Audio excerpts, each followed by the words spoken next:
and thanks for joining us on Chicago Tonight. I'm Brandis Friedman. Here's what we're looking at. A bombshell day in federal court as former Illinois House Speaker Michael Madigan testifies in his own defense. Our Spotlight Politics team on that and much more. The kick on the way by Santos, and it is good! The Bears end a disappointing season on a high note by finally beating the Packers. It feels really good when the public likes them, or if I go somewhere and someone mentions, oh, I buy those all the time. And a beloved lunchroom cookie being recreated. And now some of today's top stories. Former President Jimmy Carter began his final trip back to Washington, D.C. today for 3 days of state funeral rites. The 39th president had been lying in repose at the Carter Presidential Center in Atlanta since the weekend after his death at the age of 100 last month. He was honored by members of Congress in the Capitol Rotunda this afternoon. He'll receive a state funeral Thursday at the Washington National Cathedral, where President Joe Biden will deliver a eulogy. In a surprising move, former Illinois House Speaker Michael Madigan took the stand today to testify in his own defense. In his first comments on the witness stand, the, quote, young 82-year-old denied trading his public office for private gain, saying, quote, when people ask me for help, if possible, I tried to help them. The jury also heard about Madigan's upbringing, presenting himself as a member of a blue-collar family in a home that was not nurturing. The bombshell decision to testify came today as the month-long federal corruption trial comes to a close. Madigan, along with his former right-hand man Michael McLean, are facing charges of racketeering, bribery, and wire fraud. They have both pleaded not guilty. A bill that would regulate the sales of hemp-derived products did not pass in Springfield. Governor J.B. Pritzker supported the bill that would have effectively banned all sales. He cited public health concerns over minors having easy access to intoxicating products. Meanwhile, Chicago Mayor Brandon Johnson fought against the measure, saying it would prohibit revenue that could help out the cash-strapped city. The weed-like substances are growing popular among young people, particularly high school students, and sales have been ticking up thanks to a loophole in federal law that allows smoke shops to sell to minors. Up next, our Spotlight Politics team on the strained relationship between Governor Pritzker and Mayor Johnson, right after this. Chicago Tonight is made possible in part by the Alexandra and John Nichols family, the Jim and Kay Mabey family, the Polk Brothers Foundation, and the support of these donors.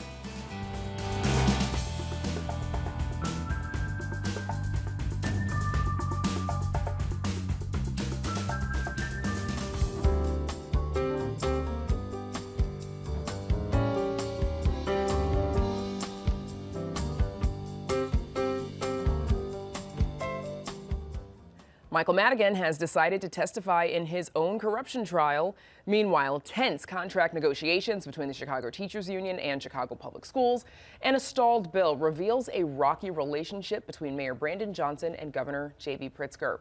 Here with all that and more is, of course, our Spotlight Politics team, Amanda Vinicky, Heather Sharon, and Nick Blumberg. Welcome back, team. Hello. Happy New Year. Happy New Year. So, as we heard, Michael Madigan testifying today in his own corruption trial, but there was some deliberation beforehand. Heather, what was that discussion? Well, I don't think anybody really expected Michael Madigan to get up on the stand and start testifying. This is a man who is famously very sort of closed-mouthed and sort of he keeps himself to himself, so to speak. Now, because this was so unexpected, there was an issue out there. The government wants $2.8 million from Madigan, essentially to want him to forfeit the profits of what they say is this massive criminal conspiracy. Now, it's a little bit of a tricky law question, right? If Madigan agrees to sort of waive his right to not testify in his criminal case, does he also waive that right in the forfeiture case? And can the judge or the jury in that case hold that against him?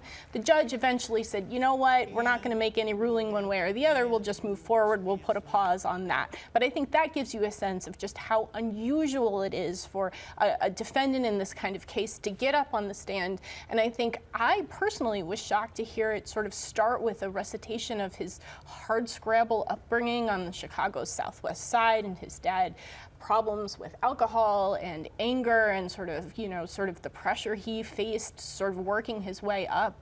Oh, and the help he got from his good friend Richard J. Daley. By the way. Oh, that too, obviously. Amanda, what might the defense be trying to show by putting Madigan on the stand? I mean, I think some of what Heather just indicated there in terms of his difficulties growing up and what he achieved, drawing a contrast there, making him more relatable. You've heard so much about his being a vaunted, powerful, the guy really in the state capitol and all of Illinois politics.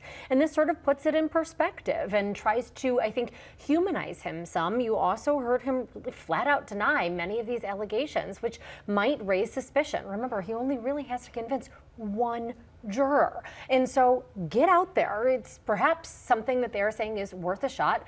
This is a man who, yes, despite his testifying that he is conflict avoidant, is clearly somebody who has seen more than his fair share of conflicts, waded through them, dealt with them, gone before some very powerful and important figures in his lifetime, didn't get to rise to be the Speaker of the Illinois House and head of the Democratic Party unless he was willing to take some risks. And so he's taking another big gamble here. Certainly not by being any shrinking violet. Nick, is this unusual for someone in Madigan's position to take the stand? Yes.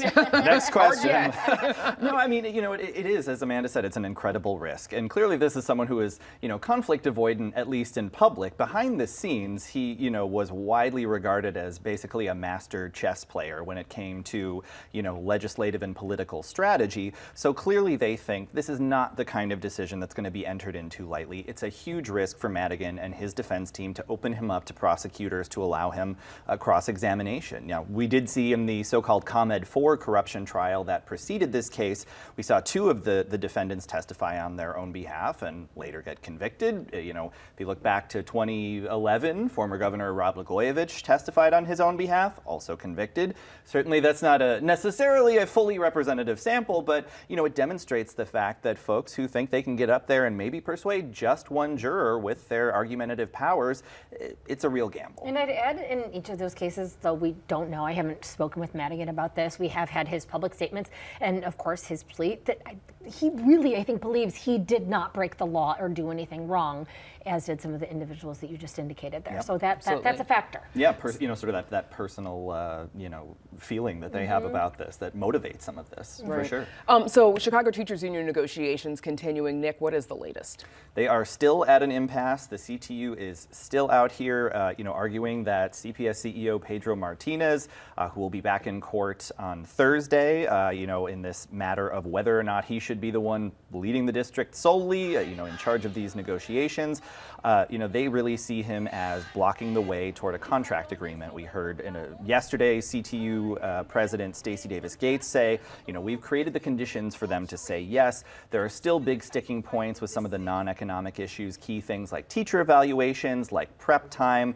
And they're also saying, listen, this is a matter that we need to settle before President Trump takes office. They'd hoped to do it before the end of last year. Obviously, as we all know, that did not happen, but they are really still stuck on this negotiation. We are set to get an update from the CTU at 6 o'clock tonight, so just a little while from now. Mayor Johnson joins us yesterday on Monday, where he defended the decision that the board made to fire CPS CEO Pedro Martinez. He also rejected the idea that he's working on the behalf of CTU. Heather, what has he said about this issue? I was really struck by sort of his position being completely in line with CTU on these contract proposals. And what's interesting is that why isn't there a deal then, right? If the mayor and the union are in alignment, what is holding it up? Why are there starting to be whisperings about teach-ins and labor actions? And I think that part of it is we don't know what's going on behind those closed doors. But the fact of the matter is there's not a pot of money to cover these contract costs, and it's going to be in the hundreds of millions of dollars, maybe tens of millions of dollars, but it is a really strange place for Chicago politics to be in, and I don't think anybody is really quite sure what to make of it and sort of what the sticking point is. Now, it's clear that CTU sees sort of Pedro Martinez as sort of the big bad guy, right? They're sort of casting him as the impediment here.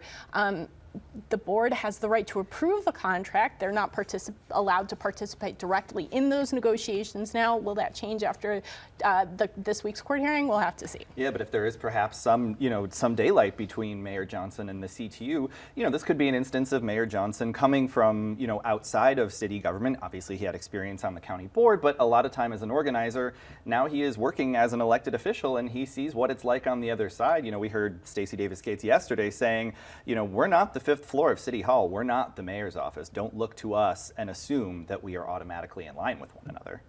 Okay, so a bill to regulate hemp products, though. Governor Pritzker has backed this bill. It is stalled in Springfield. Amanda, remind us what this legislation is looking to do. So, this is not new. This has stalled for truly years. There has been an ongoing discussion about how to deal with these intoxicating hemp products, which are in a sort of legal gray area. And there's near universal agreement that something has to be done, that there should be regulation. It's just a matter of how far to go.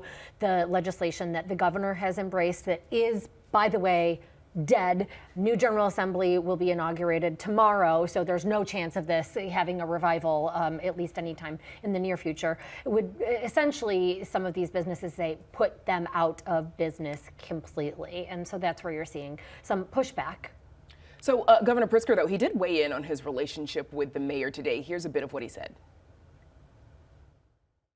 They don't reach out very often, and it seems like they don't have good relationships in Springfield. In part because they don't do the outreach that's necessary. Maybe in the time that he's been mayor, he's called me perhaps 5 times.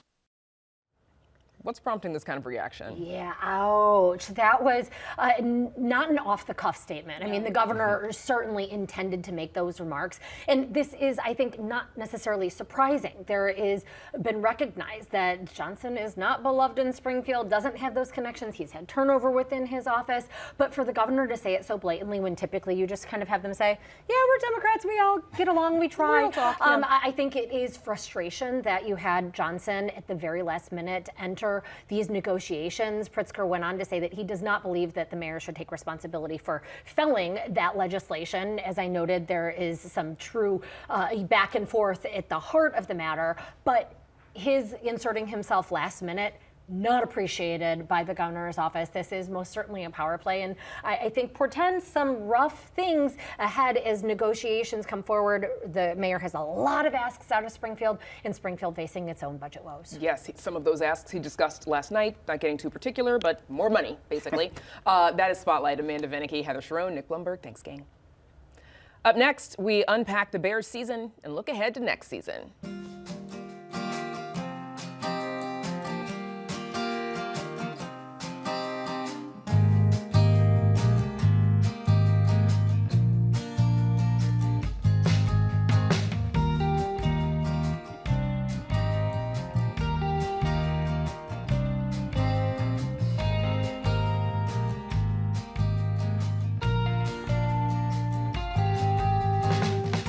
There's always next year.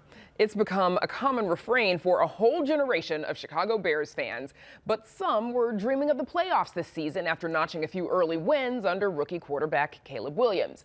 But a 10-game losing streak dashed those dreams and cost head coach Matt Eberflus and defensive coordinator Shane Waldron their jobs. Now Bears fans find themselves in a familiar spot, contemplating another season of failure and hoping for a better future. Joining us now to give us his take on yet another lackluster season is James Big Cat Williams, former offensive lineman for the Chicago Bears. We were just talking about how it seems like we're having the same conversation every year. It's ridiculous, isn't it? It just seems like the same stuff keeps popping up again and again. Not making the right decisions as far as coaches are concerned, then having to backtrack and start all over again. And the process for starting all over again being a little flawed as far as the way you're supposed to bring people in, the way you're supposed to set it up.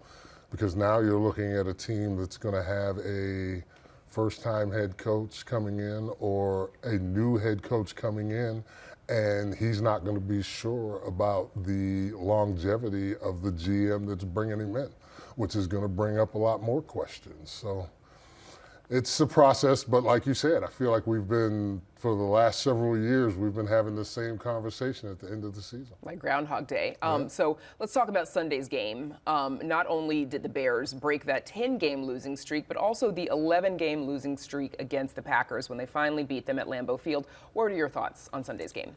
I was happy for him. You know, I did not want to see them have to go into the offseason with an 11-game losing streak, with a loss on their mind at the end of the season. So for them to be able to get that win against the Packers, it was good. I was proud. I was happy for them. I was happy for your interim head coach. I was just happy for the entire organization because they needed that. Overall this season, you know, when you analyze what we've seen from the Bears, you know, the season started with so much promise to end miserably. What do you see there? I see that this coaching hire is going to be very important. This coaching hire is going to be something that either they're going to need to ride for the next 8 to 12, 15 seasons, hopefully, or they're going to go back another 10 or 12 seasons of doing this same thing of bad football. And I really don't want to watch that anymore. Wow, yeah. So a major Chicago fan saying, yeah, I don't think I can keep this up. Yeah, it's hard. Don't get me wrong. I bleed blue and orange, just like everyone else who has played there. But you see the things that are going on this offseason, and like you said, it's Groundhog Day. I feel like we've been here several times before, and I'm not sure what's going to change. I have hope, but I don't know how much. So the Bears lost. There were 4 games that the Bears lost on the last play of the game.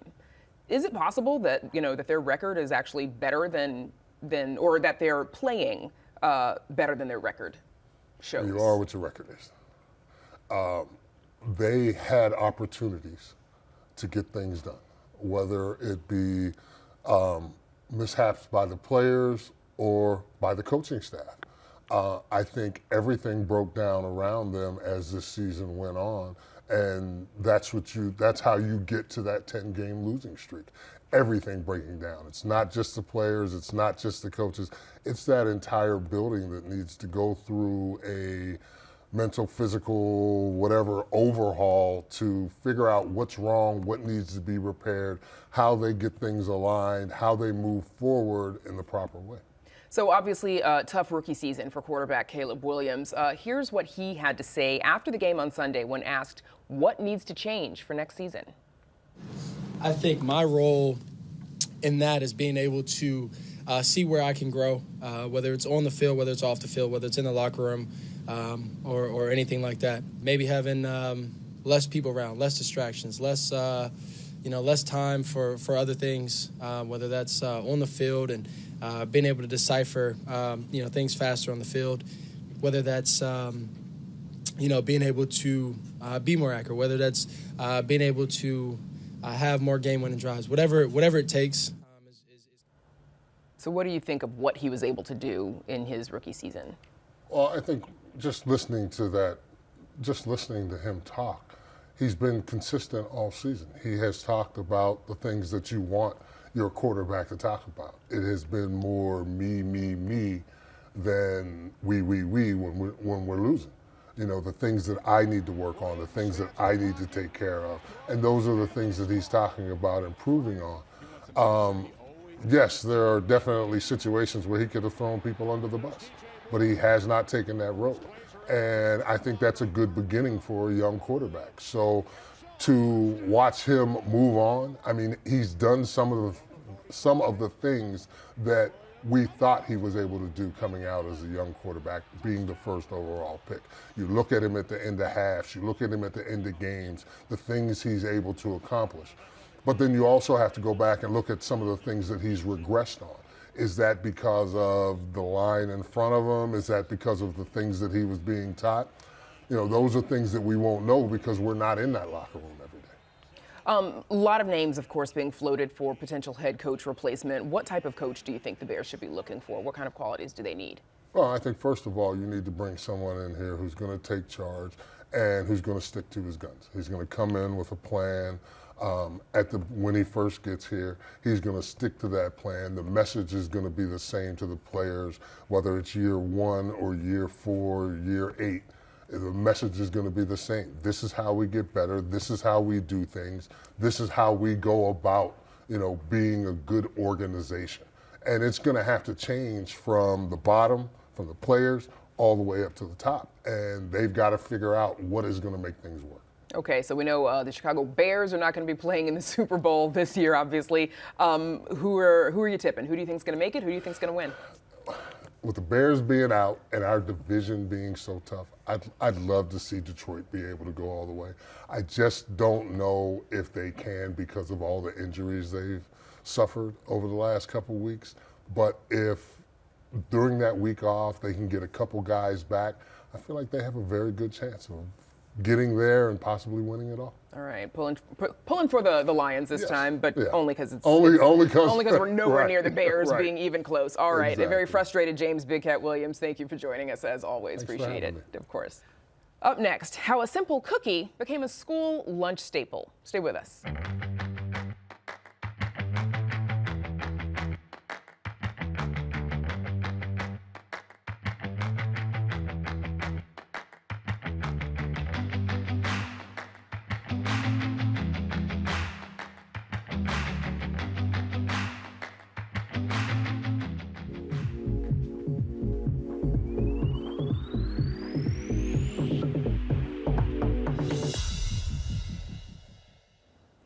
Remember those buttery lunchroom cookies?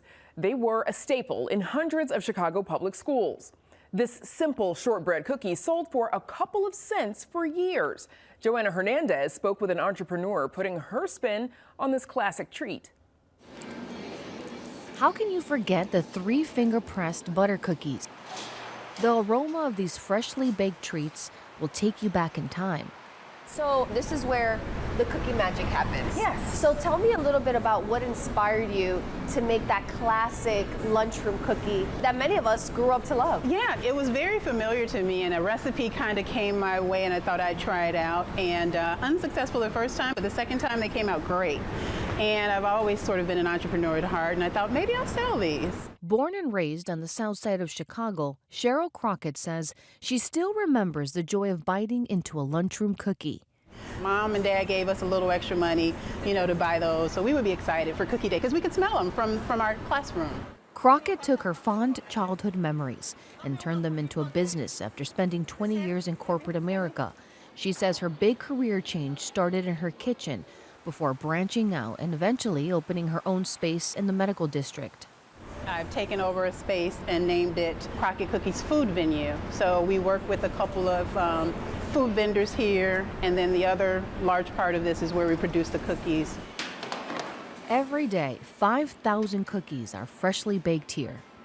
It starts with my mixer, who mixes on a large 80-quart mixer. And then we get them to a cookie machine that kind of cuts the dough for us. And then we do a little bit of handwork. There's quite a bit of handwork production involved with making the cookie too, so it's very personalized. So we know the classic lunchroom cookie has some of those 4 simple ingredients: flour, butter, vanilla extract, sugar. And sugar. Of course, we can't forget the sugar. What would you say makes yours different? What's your spin to it? Well, speaking of sugar, I think one of the things I wanted to do was pull back on the sugar. I really wanted people to taste the butter and the freshness. So there's sugar in there, but you really do taste the buttery flavor with my cookies because I pulled back. I took out some of the sugar. Yeah, did you want to try one? Of course, I'm not going to say no to cookies. Wonderful. And as you can see, the 3-finger print there. Which is very important because that's the classic staple when you would go into the lunchroom. It's a 3-finger print. 3-finger print there. And so I packaged them this way with sort of a clear top so that when people go in the store, they'll see that 3-finger print. It brings back memories. It's nostalgic. And that's kind of a selling point. It makes people realize what they're buying. Let's try this. It's your turn. I have not tried these cookies in a long time. I remember them. Okay. Let's see. Freshly out the oven. Just the butter. They're so good. Thank you. It has been 11 years since Crockett Cookies launched, But for Cheryl, the memory of securing her first account to sell her cookies still brings her joy. I decided to try and get them into one Walgreens, and I went back to the same location, kind of threw on the old corporate suit, and I left samples for the manager. He wasn't there the first couple times. Eventually, Crockett secured a meeting with a manager, a move she says changed the course of her business, walking away with an order for 200 packages of cookies. It feels really good when the public likes them, or if I go somewhere and someone mentions, oh, I buy those all the time. For Chicago Tonight, I'm Joanna Hernandez. Crockett cookies are sold in 300 stores across Chicago, offering classic butter and peanut butter cookies. And that's our show for this Tuesday night. You can stream Chicago Tonight on our WTTW YouTube channel every evening and catch up on any programs you may have missed. You can also stream us on Facebook and our website. And please join us tomorrow night at 5:30 and 10. It's Inauguration Day in Springfield, a look at what's on the horizon for state lawmakers in 2025.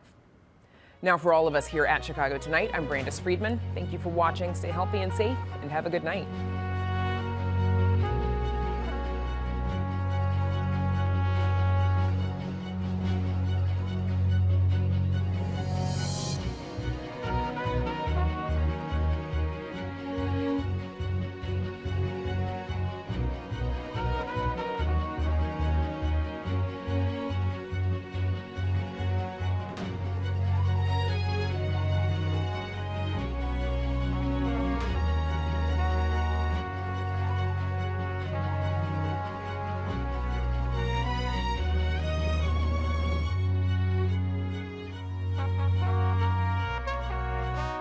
Closed captioning is made possible by Robert A. Clifford and Clifford Law Offices, a Chicago personal injury and wrongful death firm, and proud sponsor of programming that offers advice and strategies to enhance the physical and mental well-being of fellow legal practitioners in Illinois.